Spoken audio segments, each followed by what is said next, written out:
Hey guys, Joey here again.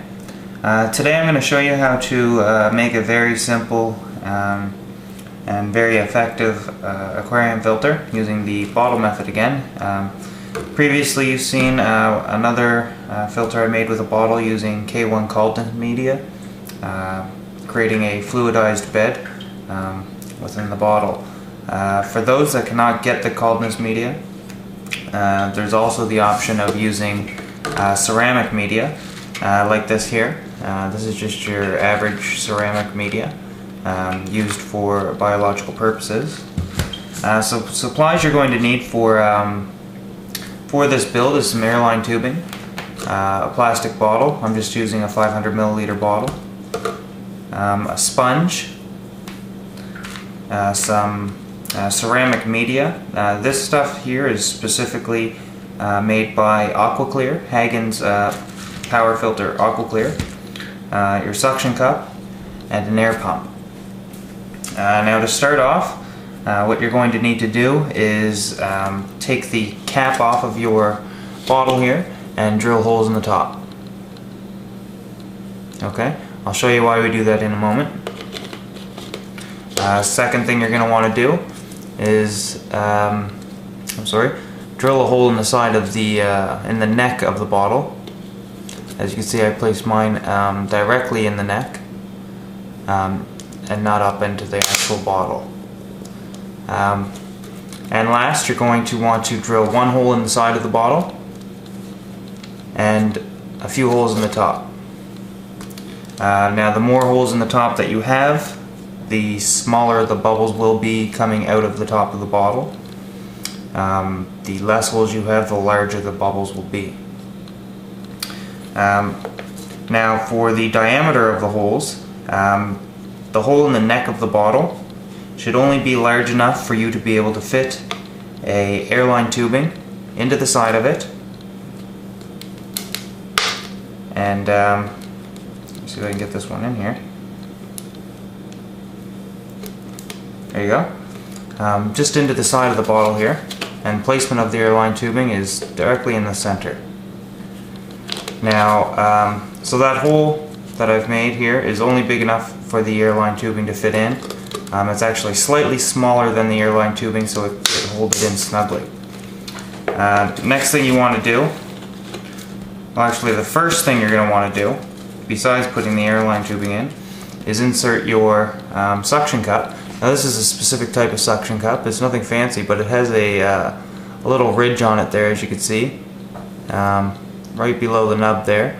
This will allow the suction cup to be inserted into the side of the bottle and get caught on its ridge there. So the suction cup stays on the bottle and doesn't pop off. It can pop off if you pull it off, but it holds it there in place for now. Second thing you want to do is put all of your ceramic media into the bottle. The reason I'm using this kind of stuff here is it's easy to get in and easy to get out. You can get larger diameter ceramic media, but it's a pain to, it's not so bad to get in, but it's a pain to get out when the time comes if you ever need to take it out, which you will. If you want to use this long term, you'll eventually need to do some maintenance on it. So once you have your media in there, it really doesn't matter the order you actually do this in. You don't have to do it in the order I'm doing it in. You place the top on there. Again, we'll put the airline back in. And then you take your sponge here and cut a line just straight across. You don't have to cut a hole there. Just cut the line straight across there, just to about the halfway point. Take a knife and stab it, and then move up and down and cutting the inside of the sponge there. And then simply insert that onto the top of the bottle. Okay, I'm going to get the media in here and explain how this is going to work. Okay, so there you have it. All of the media is inside of the bottle now. Everything's put together.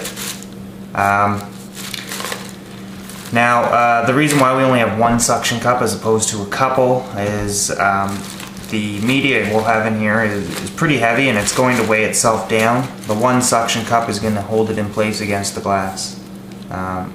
So it's pretty much self-supporting.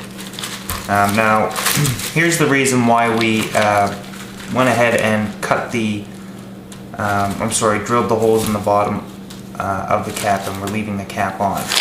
Now, the reason being is eventually you're going to want to clean your sponge. Now, if you didn't have the cap on there, obviously water could not get into the bottle. So when you take the sponge off, all of your media would have fell out. But because the cap is there, it's going to stop it from doing that. Now the way this works is air is going to be pumped in through this air line via your air pump. It's going to cause bubbles to rise to the top of the container.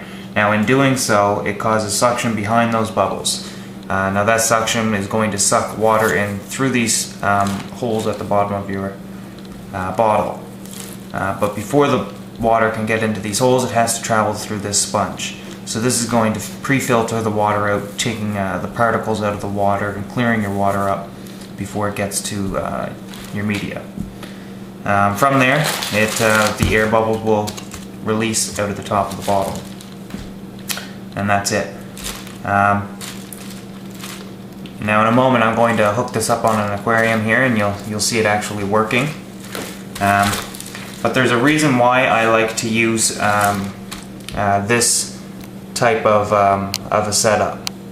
Okay, now the reason being is that anybody that has a hang on the back filter, especially like the aqua clears or a canister filter running their tank, is using a ceramic media of some sort. Now, a lot of people are worried about power outages and that sort of thing, and are wondering what they can do when their power goes out. Well, this is what you can do. Is make one of these in advance and just store it away. When your power goes out, take the media out of your canister or filter and throw it in the bottle and turn this on. You'll need a battery operated air pump, but that's really all you'll need extra. And what that's going to do is it's going to keep your fish alive. It's going to keep the bacteria present on your media that you've already established alive.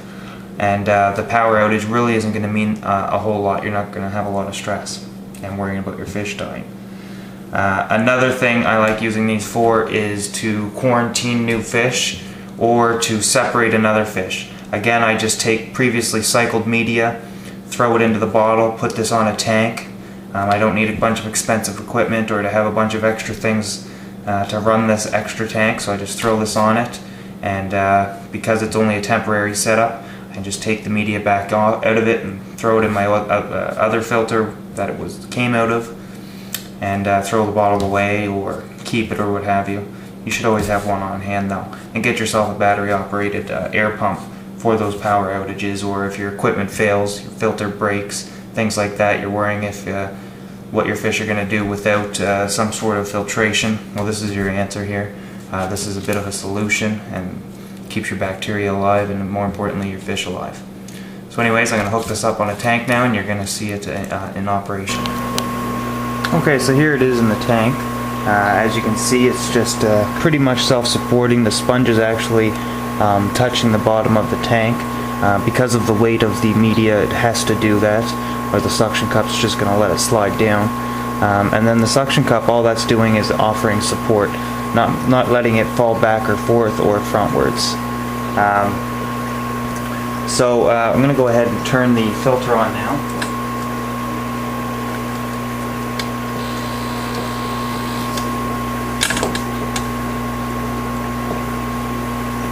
Okay, and there you have it. A nicely oxygenated filter. As you can see, the air bubbles rising up through it. Get a closer look at it. And this could potentially, if you have a battery-operated air pump, this could potentially be your fish's lifesaver. Whereas it keeps your bacteria in the filter alive, as well as keeps the fish alive. Like during a power outage, you don't really have to worry about temperature so much as you do ammonia and things like that. So this is not only going to solve your ammonia problems, but it's also going to keep the surface of your aquarium well oxygenated for that gas exchange that's going to be needed. So yeah, you can use it during a power outage, put it on a quarantine tank, put it on a separation tank, like a fish that's being bullied or something like that, or simply just use it all the time. Anyways, that's it. I hope you enjoyed it.